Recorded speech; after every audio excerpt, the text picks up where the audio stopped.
బతకడం కోసం కూటి కొరకు ఎన్నంట కోటి, ఆ కోట్లో ఒకటో రెండో తగిలించుకున్నారు మీరు. ఇప్పుడు ఇలా ఉంటే ఒక్కొక్కరు ఒక్కొక్కటి తీసుకుంటారు. 4-5 తీసుకోవాలంటే మనం చేయలేము. బాగా అంబానీ లాంటి వాళ్ళు అయితే ఇంకా వాళ్ళకి ఎన్నో ఉంటాయి, కింద పెద్ద వ్యవస్థ అది. వాళ్ళు సెకండ్కే కోట్లు సంపాదిస్తుంటారు వాళ్ళు. సరే, ఇవన్నీ దేని కొరకట?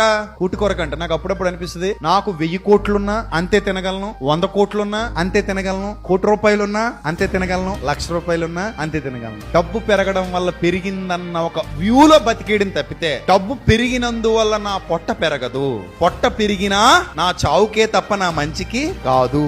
ఎక్కువ పొట్టున్నోళ్ళు ఎక్కువ కాలం బతుకుతారని ఎక్కడా ఏ శాస్త్రవేత్త చెప్పలేదు. ఎక్కువ తినేసి ఎక్కువ పొట్ట పెంచుకుంటే తొందరగా చచ్చిపోతామని చెప్తారు. కాబట్టి కోట్లు పెరగడం వల్ల వచ్చే ప్రయోజనం ఏమీ లేదు. చివరికి వాళ్ళు మట్టిలోకి పోతారు, మనం మట్టిలోకి పోతాం. కాకపోతే మైండ్ లో మాత్రం ఒక పాజిటివ్ ఫీలింగ్ ఉంటది. ఏంటది? నా దగ్గర చాలా డబ్బు ఉందన్న పాజిటివ్ ఫీలింగ్ తప్పితే అది అట్ట బీరువాలోనే ఉంటది, నువ్వు ఇక్క మట్టిలోకే వెళ్ళిపోతావు. దానికంటే 10 మందికి మంచి చేసి చచ్చిపోతే మేలు, 10 మందిని మంచి మార్గంలో నడిపించి చచ్చిపోతే మేలు, 10 మందికి సత్య మార్గాన్ని పరిచయం చేసి చచ్చిపోతే మేలు. అంతకు మించి మన జన్మకు సార్థకత అనేది మరొకటి ఉండదు. కానీ ఈ జ్ఞానం చాలా మందికి తెలీదు.